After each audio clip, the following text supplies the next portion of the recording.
और बड़ी खबर, प्रधानमंत्री मोदी से सीएम योगी ने मुलाकात की है। करीब 1 घंटे तक प्रधानमंत्री से ये मुलाकात चली है। दिल्ली में प्रधानमंत्री मोदी की सीएम योगी से बड़ी मुलाकात 1 घंटे तक लंबी चली है चर्चा। नितिन नवीन, जेपी नड्डा, अमित शाह से भी भेंट का आगे प्लान बताया जा रहा है।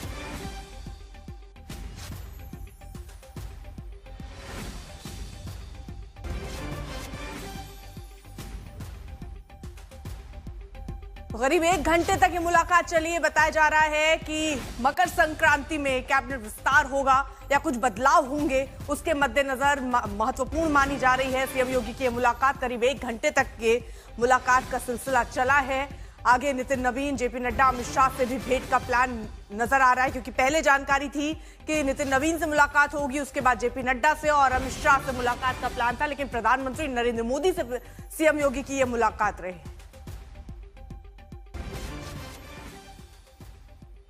दिल्ली में प्रधानमंत्री मोदी की लगातार मुलाकात योगी आदित्यनाथ से रही। करीब 1 घंटे ये मुलाकात रही। यूपी के सीएम योगी आदित्यनाथ आज दिल्ली पहुंचे हैं और दिल्ली में उन्होंने प्रधानमंत्री मोदी से मुलाकात की। आज ही वो बीजेपी अध्यक्ष जेपी नड्डा और कार्यकारी अध्यक्ष नितिन नवीन से भी मुलाकात करने वाले हैं। सीएम योगी का दिल्ली दौरा काफी अहम माना जा रहा है, क्योंकि मकर संक्रांति के बाद उत्तर प्रदेश में मंत्रिमंडल विस्तार होना संभावित है। माना यह जा रहा है कि सीएम योगी आदित्यनाथ के दिल्ली दौरे पर मंत्रिमंडल विस्तार पर चर्चा हो सकती है।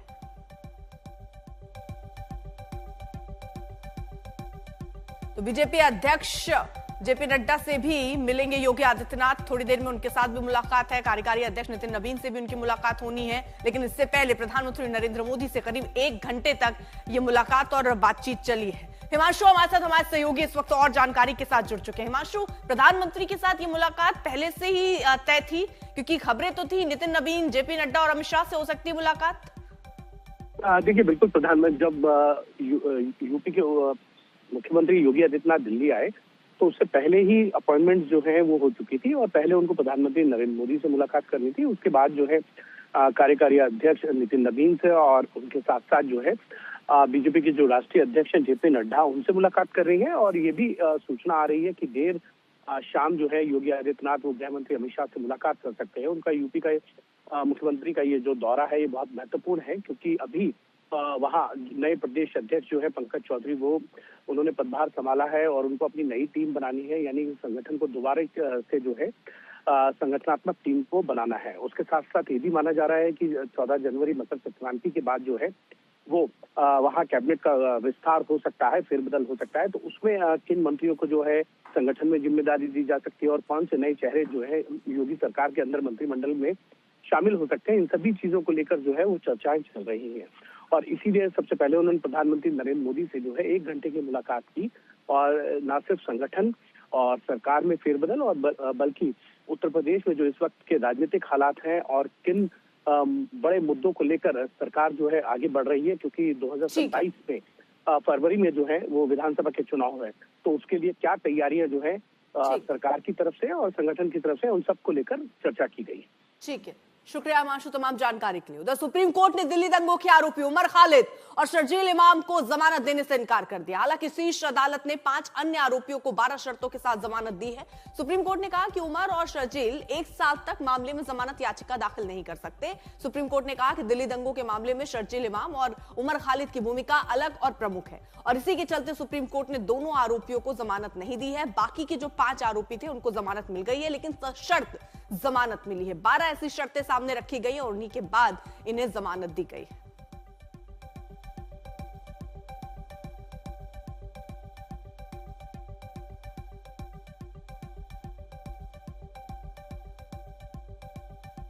कोर्ट द्वारा जो दिल्ली दंगों के आरोपी शर्जील इमाम और उमर खालिद की जमानत की अर्जी को खारिज किया गया, हम माननीय कोर्ट का स्वागत करते हैं।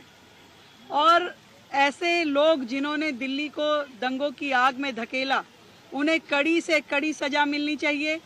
और वो लोग, वो पॉलिटिकल पार्टीज जिन्होंने ऐसे दंगाइयों का सहयोग किया, उन्हें भी कड़ा संदेश मिलना चाहिए, वो भी सजा के भागी हैं। हमेशा कांग्रेस का हाथ देश विरोधी टुकड़े टुकड़े गैंग के साथ क्यों? कभी ये अफजल गुरु के लिए कहते हैं अफजल हम शर्मिंदा है, कभी ये कहते याकूब हालात का मारा था, कभी ये कहते बाटला हाउस में जो मारे गए उनके लिए आंसू बहाती थी सोनिया गांधी जी, कभी ये नक्सलियों को शहीद बोलते हैं, और आज शर्जील इमाम और उमर खालिद के साथ भी यही इकोसिस्टम खड़ा है। तो सवाल यह बनता है कि कांग्रेस पार्टी अब जबकि ये सुप्रीम कोर्ट का इतना बड़ा निर्णय आया है, तो क्या कांग्रेस पार्टी दिल्ली में मारे गए हमारे अंकित शर्मा जी के परिवार से, रतनलाल जी के परिवार से, दिलबर नेगी के परिवार से क्या नाक रगड़कर माफी मांगेगी? तो दिल्ली दंगे से जुड़ा हुआ ये मामला जिसमें शर्जील इमाम और उमर खालिद, फिलहाल इनको जमानत नहीं मिली है और दरअसल ये निचली अदालत गए, फिर हाई कोर्ट गए, फिर सुप्रीम कोर्ट का दरवाजा खटखटाया उम्मीद के साथ कि राहत मिलेगी, लेकिन राहत सुप्रीम कोर्ट से भी नहीं मिली। अंततः अब 1 साल इनको जेल में ही रहना होगा सभी आरोपों की, क्योंकि अलग अलग भूमिका भी कोर्ट ने यहां पर बताई है। टोटल 7 ऐसे आरोपी थे जिनमें से 2 को यानी शर्जील और खालिद को जमानत नहीं मिली है, बाकी 5 को जमानत मिल गई है। सशर्त ये जमानत मिली है, 12 शर्त इनके सामने रखे गए हैं। अब जरा आपको बड़ी बातें सुप्रीम कोर्ट की जल्दी से बताएं। संविधान जो है वो आपको आजादी देता है, लेकिन देश जो है वो सबसे ऊपर है। सुरक्षा और व्यक्तिगत स्वतंत्रता के बीच देश लंबे समय से जेल की दलील में सबूतों को नजरअंदाज नहीं कर सकते हैं, क्योंकि उनके वकील यही दलील दे रहे थे कि लगभग 5 साल का वक्त उन्हें हो चुका है, अभी तक इसको लेकर ट्रायल भी शुरू नहीं हुआ है और ऐसे में इन्हें जमानत मिल जानी चाहिए, जिस पर सुप्रीम कोर्ट की ये टिप्पणी रही है। वहीं लंबे समय से जेल की दलील में सबूतों को नजरअंदाज नहीं कर सकते, सुप्रीम कोर्ट की टिप्पणी है। संविधान आजादी को अलग रखकर नहीं देखता है। किस तरह की प्रतिक्रिया आ रही है आपको दिखाते हैं। कर चुके हैं जो न्यायिक प्रक्रिया है वो यथावत समझनी चाहिए, मगर एक बात अच्छी तरह समझनी चाहिए। इन लोगों ने 4 साल पहले बोला था कि चिकन नेक काट के अलग करना है और बांग्लादेश में आज बोला जा रहा है। तो जिनके ऊपर सेक्युलरिज्म का खुमार चढ़ा हुआ है, जो सेक्युलरिज्म की सुरा में सुरापान घन अंधकार में डूबे हुए हैं, जरा उनको 4 साल पहले के बयान और आज के बयान को मिलाकर देख लेना चाहिए। परंतु वो लोग उस नशे से बाहर नहीं निकल पाएंगे, क्योंकि सेक्युलरिज्म के कुएं में ही भांग पड़ी है। एक सूरदास का पुराना पद है ना, एक हु तो समझाइए आके, कूपह में ही यहां भांग पड़ी है। तो जिसको देखो वही आज मदहोश है। कोर्ट के फैसले का हम सम्मान करते हैं, लेकिन तकलीफ की बात है कि उनकी जमानत रिजेक्ट हो गई। जिन लोगों ने बाबरी मस्जिद को डिमोलिश किया उनकी जमानतें आसानी से हो गई। जिन लोगों ने चर्च पे हमला किया, चर्च के अंदर तोड़ फोड़ की, उनकी भी जमानतें हो गई। जिन लोगों ने रेप किया और बीजेपी के एमएलए हैं उनकी भी जमानतें हो गई। इन दोनों की ऐसी कितनी खौफनाक और खतरनाक तकरीर है कि उनकी जमानत को कैंसिल कर दिया गया। उधर दिल्ली विधानसभा के शीत सत्र के पहले दिन ही जोरदार हंगामा हुआ। जैसे ही उपराज्यपाल का भाषण शुरू हुआ, आम आदमी पार्टी के विधायकों ने वायु प्रदूषण का मुद्दा उठाया और हंगामा करने लगे। शोर शराबा करने पर आप विधायक संजीव और कुलदीप कुमार को सदन से बाहर किया गया। पार्टी के सभी विधायकों ने फिर वॉकआउट कर दिया। प्रदूषण के मुद्दे पर विरोध करने के लिए आप विधायक मास्क लगाकर विधानसभा पहुंचे। पूर्व सीएम आतिशी ने आरोप लगाया कि दिल्ली में लोग प्रदूषण से परेशान हैं, लोगों की जान जा रही है, लेकिन दिल्ली सरकार AQI से छेड़छाड़ कर रही है। क्रैप को सही तरीके से लागू नहीं किया जा रहा है।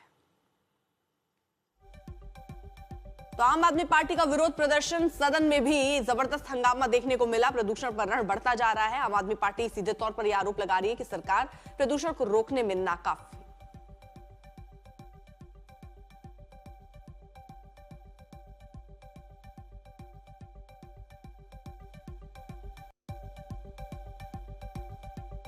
दिल्ली विधानसभा का शीतकालीन सत्र का आज पहला दिन है और हंगामेदार जो है इस वक्त सत्र नजर आ रहा है, क्योंकि तमाम विपक्ष के विधायक जो है वो मास्क लगा करके पहुंचे। आतिशी जी, ये जानना चाहूंगा कि मास्क लगाने की जरूरत क्यों पड़ रही है आप लोगों को? भारतीय जनता पार्टी ने दिल्ली की हवा को बिल्कुल जहरीला कर दिया है। आज दिल्ली में सांस लेना नामुमकिन हो गया है। छोटे छोटे बच्चे, 3-3 साल के बच्चे हैवी स्टेरॉइड्स के इनहेलर्स के साथ सांस ले रहे हैं। बुजुर्गों की जान जा रही है इस पोल्यूशन की वजह से। और भारतीय जनता पार्टी कह रही है कि सत्र के अंदर मास्क नहीं पहन सकते। भाई, दिल्ली के लोग जहर में सांस ले रहे हैं, इसका जवाब तो देना पड़ेगा ना। सत्ता पक्ष कह रहा है कि 10 साल पहले जब आम आदमी पार्टी की सरकार थी तब आप ये मास्क लगा करके नहीं पहुंचते थे। आज आप ड्रामा जो है विधानसभा सत्र के दौरान जो है वो सब कर रहे हैं, चर्चा नहीं चाहते हैं। मैं तो भारतीय जनता पार्टी से पूछूंगी। अभी जुलाई के रेखा गुप्ता जी के, सिरसा जी के ट्वीट्स निकाल के देखिए। उन्होंने कहा हमने हवा साफ कर दी। 10 साल में अरविंद केजरीवाल ने गंदी करी, हमने साफ कर दी, हमने आते ही साफ कर दी। ऐसा ही कहा था ना उन्होंने। तो जुलाई में भाजपा ने साफ कर दी, अब दिसंबर में केजरीवाल ने फिर से गंदी कर दी। भाई दिल्ली के लोग बेवकूफ नहीं है, दिल्ली के लोग पढ़े लिखे हैं, दिल्ली के लोग जवान। आप विधायकों के मास प्रोटेस्ट पर बीजेपी ने निशाना साधा। दिल्ली के मंत्री मनजिंदर सिंह सिरसा ने आज तक से बातचीत में कहा कि उन्होंने 11 साल पहले मास्क लगाने शुरू किए होते तो दिल्ली बदल गई होती। तो प्रदूषण पर चर्चा से भाग रही है आप। सिरसा ये भी कह रहे हैं 11 साल पहले मास्क लगाते तो बदल जाती दिल्ली, क्योंकि कुछ दिन पहले की तस्वीरें थी जब दिल्ली में बीजेपी के तमाम नेता ऐसे आपको मास्क में नजर आते थे, क्योंकि उस वक्त सत्ता थी आम आदमी पार्टी के पास और उन पर आरोप लगता था कि आप AQI नियंत्रण नहीं कर पा रहे हैं। लेकिन अब यही आरोप उल्टे हो गए हैं, आम आदमी पार्टी सड़कों पर है और सवाल बीजेपी से पूछे जा रहे हैं, क्योंकि अब वो सरकार है। हाँ, अगर उन्होंने 11 साल पहले मास्क लगाने शुरू किए होते तो दिल्ली बदल गई होती। दिल्ली में पोल्यूशन 1985 के अंदर सुप्रीम कोर्ट ने इसका संज्ञान लिया था। 1985 में 40 साल हो गए और ये लोग आज तक कुछ ना कर पाए। अब आके सरकार जब से रेखा गुप्ता जी ने संभाली है तब से पोल्यूशन पे काम शुरू हुआ है। सरकार भी चर्चा जो है वो चाह रही है। सर मुख्यमंत्री हमें चाहते हैं ना, हम तो चाहते हैं पोल्यूशन पे। हमने खुद उनको न्योता दिया कि आइए पोल्यूशन पे चर्चा करनी जरूरी है। वो भाग रहे हैं, इसलिए वो भागना चाहते हैं। उधर यूपी का संभल एक बार फिर सुर्खियों में है। वजह है एक के बाद एक ताबड़तोड़ बुलडोजर एक्शन। रविवार को संभल में 3 जगहों पर बुलडोजर वाली कार्रवाई हुई। सरकारी जमीन पर अवैध तौर पर बनी 2 मस्जिदों, एक मदरसे पर बुलडोजर चला। पहले बुलडोजर के डर से सलेमपुर सलार के गांव वालों ने रातों रात सरकारी जमीन पर बनी मस्जिद तोड़ दी, खुद ही गिरा दी। जब सरकारी टीम पहुंची तो वहां पूरा मलबा पड़ा हुआ था, जिसे बाद में हटाया गया। इसके बाद अवैध तौर पर बने मदरसे की ओर बुलडोजर ने रुख किया। प्रशासन ने पहले सामान हटाने के लिए मुनादी करवाई और फिर बुलडोजर ने अपना काम कर दिया। इसके बाद संभल के राया बुजुर्ग गांव में सरकारी जमीन पर बनी गुसूल बड़ा मस्जिद को ध्वस्त करने की कार्रवाई की गई। अवैध अतिक्रमण के खिलाफ 3 बुलडोजर एक्शन के बाद संभल में तनाव बना हुआ है। बड़ी संख्या में पुलिस फोर्स की तैनाती है और अब इसे लेकर यूपी की सियासत भी गर्मा गई है।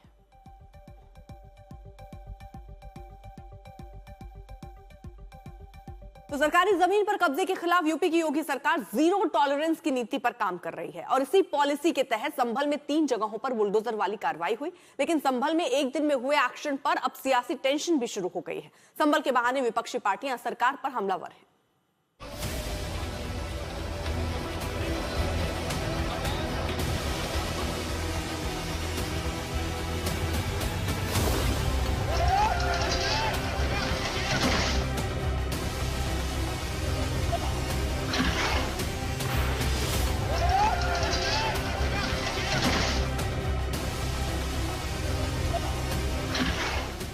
यूपी में बुलडोजर वाली कार्रवाई यूं तो कई बार हुई है।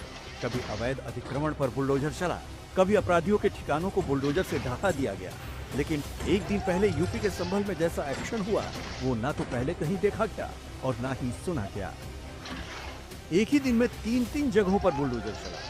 जमीन कब्जा कर बनाई गई 2 मस्जिदों और एक मदरसे पर बुलडोजर एक्शन हुआ। यहाँ तक कि जिस पहली मस्जिद को कमेटी ने रातों रात खुद ढहा दिया, वहाँ भी सुबह होते ही बुलडोजर पहुँच गया। सलेमपुर सलार उर्फ हाजीपुर गांव में 439 वर्ग मीटर जगह पर बनी हुई मस्जिद को रातों रात मस्जिद कमेटी के द्वारा खुद ही बुलडोजर एक्शन कराकर हटा लिया गया है। लेकिन अब प्रशासन ने यहां पर अपना बुलडोजर मौके पर बुलवाया है और आप यहां देखेंगे तो देखिए किस तरीके से जो ये पूरा मलबा है उसको यहां पर बचे हुए मलबे को इस पूरी मदीना मस्जिद से हटवाया जा रहा है। अगली कार्रवाई के लिए प्रशासन का बुलडोजर आगे बढ़ा और संभल में एक मदरसे के खिलाफ अभियान चला। आप देख सकते हैं, देखिए मेरे पीछे जो है, देखिए किस तरीके से जो यहाँ पर बना हुआ मदरसा था उसको फिलहाल यहाँ पर हटाने की कार्रवाई बुलडोजर के जरिए यहाँ पर की जा रही है। और देखिए बुलडोजर के जरिए यहाँ पर जो पूरा मदरसा है उसको यहाँ पर जो है ध्वस्त यहाँ पर जो है किया जा रहा है। और देखिए तस्वीरों में आपको जो है नजर आएगा, देखिए किस तरीके से जो बुलडोजर एक्शन है वो इस वक्त यहाँ पर मदरसे में हो रहा है। और देखिए इसी मदरसे के अंदर बुलडोजर एक्शन के लिए देखिए यहाँ पर जो 3 जो बुलडोजर है उनको यहाँ पर बुलाया गया है। और देखिए किस तरीके से यहाँ पर आप देखेंगे तो देखिए 2 बुलडोजर आपको दूसरी तरफ जो है यहाँ पर जो होते हुए कार्रवाई करते हुए जो नजर आएंगे तस्वीरों में। और कार्रवाई यही नहीं रुकी, प्रशासन की टीम राया बुजुर्ग में जमीन कब्जा कर बनाई गई मस्जिद को ढहाने पहुंच गई। गौसुलपुरा मस्जिद पर बुलडोजर एक्शन की जो कार्रवाई है वो मस्जिद पर की जा रही है और आप मेरे पीछे देख सकते हैं। देखिए जो तस्वीरों में आपको ये मस्जिद नजर आएगी, ये 552 वर्ग मीटर जगह पर वो बनी हुई मस्जिद है जिसको फिलहाल बुलडोजर के जरिए ध्वस्त करने की कार्रवाई है वो यहाँ पर की जा रही है। और देखिए दो बुलडोजर के साथ साथ जो पहले अंदर की जो अंदरूनी बिल्डिंग है उसको ध्वस्त करने की यहाँ जो कार्रवाई की जा रही है। प्रशासन का कहना है कि ये एक्शन अवैध अतिक्रमण के खिलाफ जारी अभियान का हिस्सा है। लेखपाल से जब पता करवाया गया तो पता चला कि यहाँ पे कोई सरकारी भूमि नहीं है। बाद में जांच करने के बाद पता चला कि कुछ लोगों के द्वारा कब्जा किया गया है। उसी क्रम में एक आबादी हेतु आरक्षित भूमि थी, गाटा संख्या 537, उसके ऊपर से कब्जा हटाया गया और कुल 439 वर्ग मीटर जो लैंड थी वो कब्जा किया गया था और कुल 1339 वर्ग मीटर भूमि थी, उस पूरी को मुक्त करा करके गरीबों को दिया गया है, निर्धन को दिया गया है। और इसी तरह से यहाँ 4000 वर्ग मीटर लैंड में से 1500 वर्ग मीटर लैंड से ऊपर में कब्जा किया गया था, वो भी आज हटा दी गई है। लेकिन जिस तरह से संभल लगातार एक्शन के जरिए चर्चा में बना हुआ है, उस पर सियासी माहौल भी गर्मा गया है। विपक्ष के इन हमलों के बीच ये सवाल भी उठ रहा है कि आखिर संभल में अवैध अतिक्रमण के खिलाफ लगातार हो रहे बुलडोजर एक्शन में कोई सियासी संदेश छिपा है? क्या इसके जरिए 2027 के चुनावी दंगल से पहले सियासी अखाड़ा तैयार किया जा रहा है? जितने भी होंगे सब ढूंढेंगे, सब निकालेंगे और दुनिया को बोलेंगे कि भगवान ने जिसको आंखें दी हैं वो आके देखो तो क्या हुआ था संभल में। देखिए संभल एक सच्चाई है और मैं इसलिए नहीं कह रहा हूं भाई आपको उपासना विधि की पूरी छूट है, कहीं भी आप बनाइए, लेकिन आप तो इस्लाम के मुद्दों से ही भटक करके काम किए हैं कि किसी भी हिंदू मंदिर या किसी हिंदू घर को तोड़ करके आपके द्वारा बनाई गई कोई भी इबादत गृह एक खुदा को स्वीकारे नहीं। संभल में प्रशासन का एक्शन जारी है। अवैध कब्जों को बुलडोजर से ढहाया जा रहा है। ये मुद्दे यूपी की राजनीति में तेजी से गर्मा रहा है। संभल से अभिनव माथुर के साथ आज तक ब्यूरो। संभल में हुए बुलडोजर एक्शन पर सियासत गर्मा गई है। एआईएमआईएम प्रमुख ओवैसी ने इस सब एक्शन को लेकर सीएम योगी पर हमला बोला। वहीं बीजेपी कह रही है कि जहां अतिक्रमण होगा वहां पर बुलडोजर एक्शन होगा। उत्तर प्रदेश में तो आपको मुबारकबाद दूंगा मैं योगी आदित्यनाथ सरकार को कि माशाल्लाह से उनके जहन में एक इन्वेंशन आया, उन्होंने एक नई चीज इजाद की। फोन के जरिए से किसी के पीठ पर रख दिया तो फोन बोल रहा है बांग्लादेशी है भारत के। मुबारकबाद देता हूं उनको मैं। ऐसा भाई माने डीआरडीओ को तो डीआरडीओ वाले साइंटिस्ट जो जिंदगी इसरो वाले परेशान हो गए होंगे, सर को हाथ लगा के बैठे होंगे, ये कहां से योगी ने निकाला है कि फोन के जरिए से पीठ पे लगा दो और पीठ बोलेगा कि बांग्लादेशी है या भारत का है। क्या बात है ना। किसी भी धर्म में, चाहे वो इस्लाम हो या हिंदू धर्म हो, उसमें अवैध जगह पर हुआ धार्मिक स्थान पूजनीय नहीं होता। यानी मुसलमान उसे पैदान नहीं दे सकता, हिंदू वहां पर पूजा नहीं कर सकता। तो ऐसे स्थिति में अगर वहां के लोगों ने स्वयं से उसको तोड़ लिया तो प्रशंसा के पात्र हैं वो लोग जिन्होंने स्वयं से इसको अतिक्रमण मान के इसको तोड़ा है। लेकिन उत्तर प्रदेश में और भारतवर्ष में मंदिर, मस्जिद, गुरुद्वारा और चर्च सबका समान सम्मान है और सभी को अपने धर्म और आस्था का सम्मान करने का अधिकार है। संभल में अवैध अतिक्रमण के बाद अब बिजली चोरी के खिलाफ बिजली चोरी करने वालों पर एक्शन शुरू हो गया है। डीएम और एसपी के साथ बिजली विभाग के अधिकारियों ने मुस्लिम बहुल इलाके में छापेमारी की और बिजली चोरी पकड़े जाने पर लाइन काट दी। समाजवादी पार्टी के सांसद जियाउर रहमान बर्क के घर के आसपास के पूरे इलाके में भारी पुलिस फोर्स के साथ बिजली चोरी पर कार्रवाई की गई।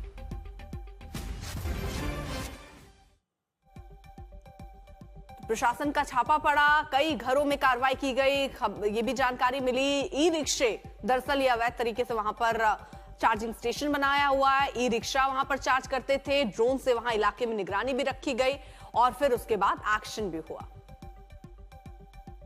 विष्णु भी सर हमारे साथ मौजूद है। सर क्या कुछ जो सर पूरी कार्रवाई सर ये बिजली चोरी पर जो सर अब आपके स्तर पर जैसे कराई जाएगी, क्योंकि सर कई चीजें सामने यहाँ पे जनपद के डीएम साहब के द्वारा और बिजली विभाग के सहयोग से हमने यहाँ पे विभिन्न जगहों पे चेकिंग कराई, जिसके अंदर एक ई रिक्शा चोरी का स्टेशन पकड़ा गया चार्जिंग का, एक डेयरी की फैक्ट्री है वो भी मिली है। उसके अलावा भी कई बड़े बड़े 4 मंजिला मकानों के अंदर भी चोरी हुई है, एक मस्जिद में भी चोरी पकड़ी गई है। तो इस प्रकार ये लोग जहाँ जहाँ भी ये चोरियाँ पकड़ी उनके खिलाफ यदि कार्रवाई सुनिश्चित की जा रही है। उनके अलावा भी यहाँ 8 थानों की फोर्स है, उनको लगा के सभी लोगों को सचेत किया गया है कि बिजली चोरी ना करें। यूपी में बीजेपी के पूर्व विधायक संगीत सोम को जान से मारने की धमकी मिली है। संगीत सोम ने बताया कि उन्हें लगातार बांग्लादेश के नंबर से धमकी भरे मैसेजेस आ रहे थे, जिसमें कहा गया कि तुमने बांग्लादेशी खिलाड़ी को टारगेट किया है, तुम्हारे यहाँ मस्जिदों को निशाना बनाया जा रहा है और शाहरुख खान जैसे फिल्म स्टार को तुम लोग गिराने में लगे हो, इसका अंजाम बुरा होगा। संगीत सोम ने इसकी शिकायत पुलिस में की और कहा कि वो सनातनियों के हक की बात करते रहेंगे और धमकियों से नहीं डरेंगे।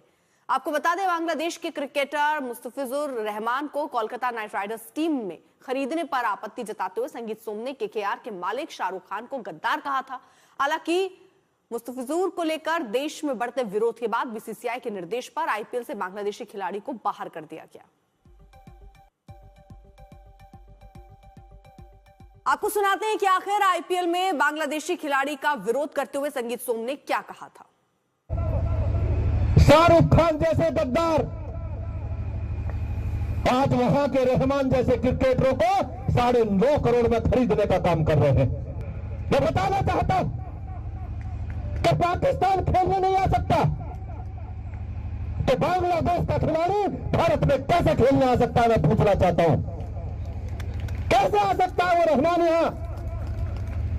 यहां हिंदुओं का कत्लेआम करेंगे और शाहरुख खान जैसे गद्दार देश में उन्हें खरीद कर 9.5 करोड़ रुपया देने का काम करेंगे, ये बिल्कुल नहीं चलेगा और भारत की जनता इसे बिल्कुल बर्दाश्त। आनंद दुबे को धमकी मिल रही है बांग्लादेश से। शिवसेना उद्धव ठाकरे गुट यूपीटी के प्रवक्ता आनंद दुबे को बीसीसीआई के फैसले का समर्थन करने पर जान से मारने की धमकी मिलने का मामला सामने आया है। शिवसेना यूपीटी नेता आनंद दुबे जिन्हें धमकी मिल रही है, बांग्लादेश से आनंद दुबे को मिल रही है धमकियां, ये जानकारी सामने आ रही है। बीसीसीआई के एक फैसले का समर्थन करने पर जान से मारने की धमकी आ रही है। प्रधानमंत्री नरेंद्र मोदी 11 जनवरी को गुजरात के सोमनाथ मंदिर का दौरा करेंगे और इस दौरान प्रधानमंत्री मोदी सोमनाथ स्वाभिमान पर्व में शामिल होंगे, जो 8 जनवरी से 11 जनवरी तक चलेगा। इन 4 दिनों में इस आयोजन में आध्यात्मिक, सांस्कृतिक और सामाजिक कई कार्यक्रम होंगे। साथ ही इस अवसर पर सोमनाथ स्वाभिमान पर्व के तहत साल भर चलने वाले कार्यक्रमों की शुरुआत की जाएगी। मंदिर में प्रधानमंत्री पूजा पाठ करेंगे। मंदिर ट्रस्ट ने शुरू की इसको लेकर तैयारियां, प्रधानमंत्री के आगमन की वहां पर तैयारियां की जा रही हैं। 11 जनवरी को प्रधानमंत्री का दौरा है।